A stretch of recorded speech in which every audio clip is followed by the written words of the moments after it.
Cresce o número de idosos em situação de vulnerabilidade e mendicidade nos passeios de várias ruas e avenidas da cidade de Maputo, um fenômeno que tem gerado debate na sociedade sobre as suas causas.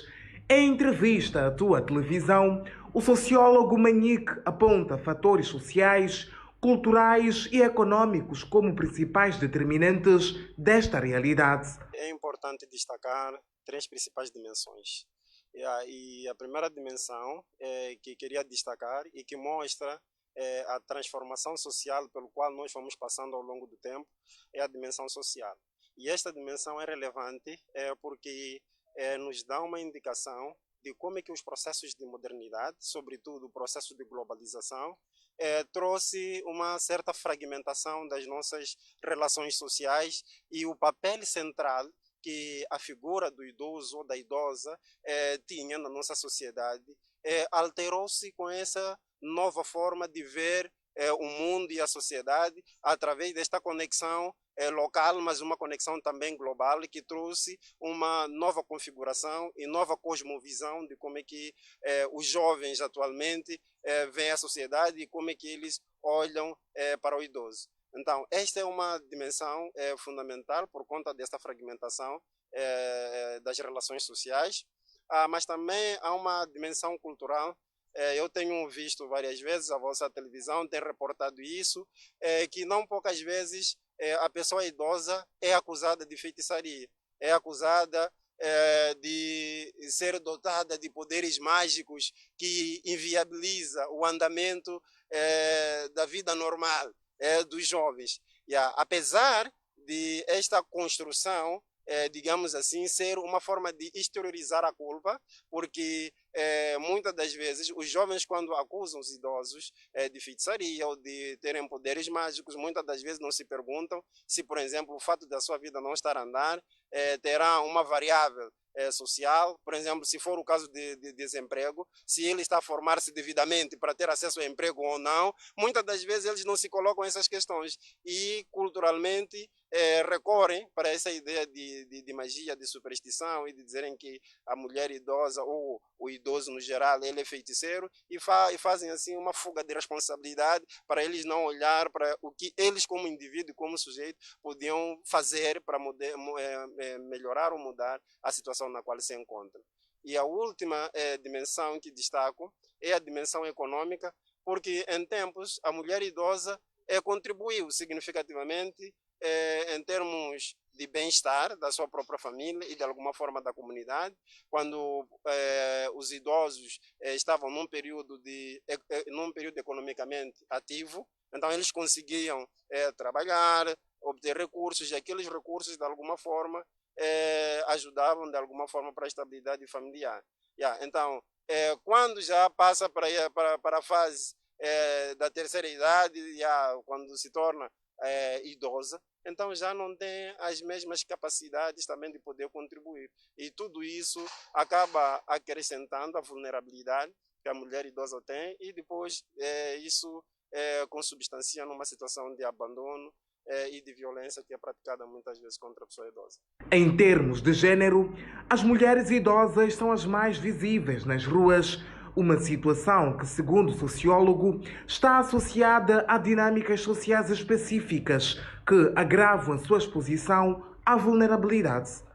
De fato, essa é uma constatação relevante e, de ponto de vista estatístico, nós temos visto que as mulheres são as que mais são afetadas em questões de abandono ou na prática da mendicidade, e isso deve-se fundamentalmente ao próprio gênero, ou seja, as categorias de gêneros inerentes às próprias mulheres já as tornam numa situação de vulnerabilidade, ou seja, a mulher é mulher, primeira coisa, é mulher. Segundo, esta mulher muitas das vezes é pobre e em várias circunstâncias essa mulher idosa ela é viúva e está desempregada.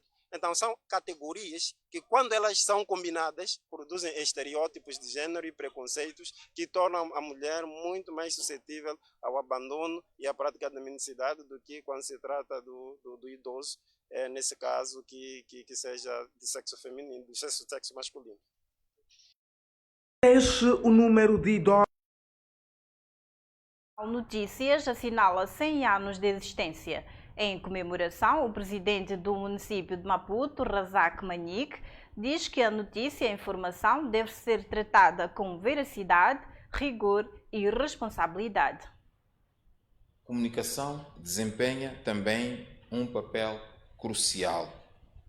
É necessário informar aos cidadãos sobre os seus direitos, sobre os procedimentos, as responsabilidades e as oportunidades associadas à regularização fundiária.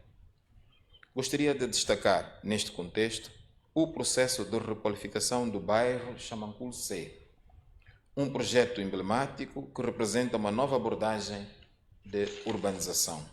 A cidadania constrói-se com informação. Retorno.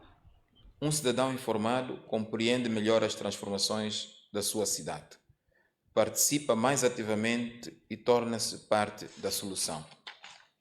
É por isso que temos apostado numa comunicação institucional mais próxima, mais dinâmica e mais transparente. Realizamos conferências de imprensa regulares, reforçamos a presença nas plataformas digitais e promovemos o diálogo permanente com os nossos municípios. Mas sabemos que ainda há desafios. Num contexto cosmopolita, nem todos têm o mesmo acesso à informação. Nem todos participam da mesma forma. E é aqui que a comunicação social tem uma grande responsabilidade. Garantir a inclusão, dar voz à diversidade e promover uma cidadania que seja plena. Vocês são os futuros protagonistas deste ecossistema comunicacional. Num tempo marcado pela rapidez da informação e pelos riscos da desinformação, o vosso papel será... Razak Manique defende que a informação deve ser tratada com veracidade, rigor e responsabilidade. Sejam agentes da verdade. Não é problema quando, a partir da comunicação, nós recebemos informações de algo que não esteja correto, de uma via que esteja degradada, de um mau comportamento de um agente municipal. Se for verdade, deve ser partilhado, até para que nós possamos chegar lá. Porque muitas vezes nossos olhos, as nossas mãos, os nossos braços não conseguem chegar em todos os cantos. Por isso é importante que a informação seja verdadeira. E nós, como futuros, temos a responsabilidade de, desde já, aprender e compreender que a informação deve ser verdadeira, deve ser estudada antes da sua divulgação. Sejam construtores da cidadania. Só se constrói cidadania com esta verdade comunicacional que aqui é chamada. Ainda sobre os 100 anos do Jornal Notícias, a direção do órgão público de comunicação lembra os momentos marcantes da instituição. É com elevada honra e profundo sentido de responsabilidade que tomo a palavra nesta ocasião tão especial, em que nos reunimos para refletir sobre o tema jornalismo, academia e cidadania. Jornalismo, academia e cidadania, no quadro das celebrações dos 100 anos do Jornal Notícias. Permitam, antes de mais, saudar de forma calorosa a todos os presentes, de forma muito particular, felicitar a Sociedade de Notícias por este marco histórico da sua trajetória. Celebrar um século de existência de um órgão de comunicação social é celebrar a persistência, a resiliência e o compromisso com a verdade e com o interesse público. O jornalismo, tal como a academia, partilham a missão de buscar a verdade, interpretar a realidade e contribuir para o desenvolvimento social. Num contexto marcado por rápidas transformações tecnológicas, pela crescente circulação de informação, torna-se cada vez mais urgente reforçar os laços entre a academia e os órgãos de comunicação social. A formação de profissionais competentes, éticos e comprometidos com os valores democráticos exige uma articulação contínua entre o saber científico e a prática jornalista. É neste sentido que iniciativas como esta, promovidas pela Sociedade de Notícias, sociedade anônima, assumem um papel de extrema relevância. Elas criam espaços de diálogo, reflexão e partilha de experiências que são requisitos fundamentais para o fortalecimento da cidadania e da democracia. Parte das atividades comemorativas do centenário do Jornal Notícia tivessem espaço aqui neste espaço. E por que este espaço? Porque aqui se formam também jornalistas. E eu próprio, como jornalista, fui formado nesta escola. E tem muitos outros que trabalham em muitas empresas jornalísticas que também foram formados nesta escola. E permitam-me dizer que grande parte dos jornalistas formados nesta escola tem estado a dar um exemplo muito bom como profissionais e como pessoas. Então, são várias razões que nos fizeram escolher a Escola de Comunicação e Artes para partilhar esta celebração. O Jornal Notícias foi fundado a 15 de abril de 1926, por isso é que vai fechar 100 anos daqui a alguns dias. E na primeira edição do Jornal Notícias, vinha lá um juramento. O juramento que o jornal fazia em reportar a verdade. Isto já foi no tempo colonial. Já nessa altura havia este juramento de respeitar a verdade. E esta mística mantém-se até os dias de hoje. E é por isso que nós pensamos que, como jornal, temos esta responsabilidade de partilhar este nosso compromisso que temos com a verdade, partilhar não só com o público, como também com as pessoas que apostam na formação como jornalistas. E por que é importante o jornalista?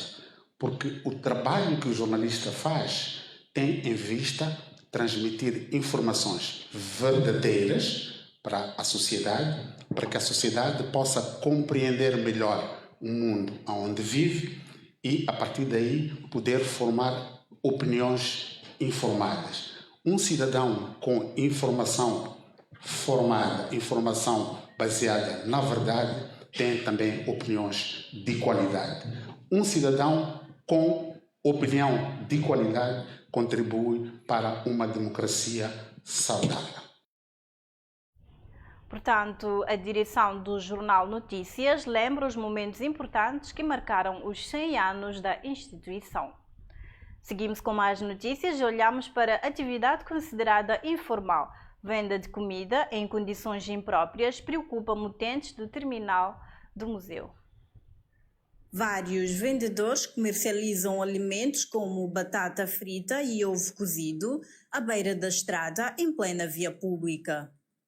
Os produtos são preparados previamente no interior do mercado, sendo levados ao terminal apenas para venda. Alguns vendedores demonstram cuidados básicos, protegendo os produtos com recipientes ou coberturas improvisadas, reduzindo o contato com poeira e moscas. No entanto, outros não adotam qualquer medida de proteção, deixando os alimentos completamente expostos ao ambiente. Em entrevista às nossas câmeras, alguns vendedores afirmam que os consumidores não demonstram grande preocupação com a exposição dos alimentos. Não, é porque isso aqui nós estamos a fazer aqui, nós estamos a fazer em casa.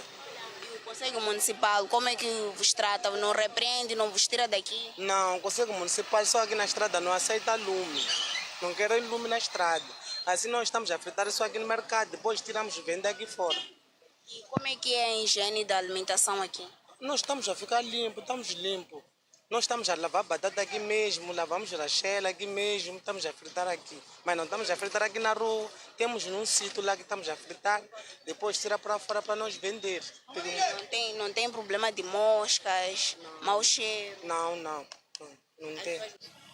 Bom, eu como trabalho com matabicho, eu bem trabalho com público. Não posso dizer quem é mais compra, quem é que não compra. Aqui qualquer um passa e compra se está na hora de matar bicho. E as pessoas não têm tido receio de comprar, tendo em conta que vendem aqui na estrada, tem carros e perto desses que estão a limpar aqui, não ficam com receio de comprar? Não, E como é que é feita a higiene dos alimentos que aqui vendem? É feito em casa. Um comprador disse que costuma adquirir alimentos naquele local por considerar que estes estão preparados em boas condições e tem o cuidado de os manter devidamente protegidos. Eu sempre, quando venho aqui ao museu, eu sempre compro aqui. Por acaso ele faz um bom hambúrguer tanto assados, né? E como é que olha para a higiene aqui? Não, por acaso ele tem uma boa higiene, tem um bom higiene. Ele, por acaso, é um senhor limpo, por isso nós sempre compramos aqui. Por outro lado, um dos vendedores relatou que anteriormente possuía uma pequena barraca no local onde conseguia conservar melhor os alimentos. Eu trabalhava aqui mesmo, eu tenho uma lanchonete móvel. Que eu confeccionava aqui tudo. Eu fazia tudo aqui, frutava tudo, era tudo feito na hora.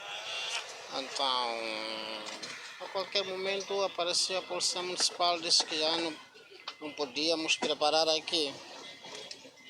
Então tive que procurar alugar uma barraca para que eu pudesse meter a máquina para confeccionar aí.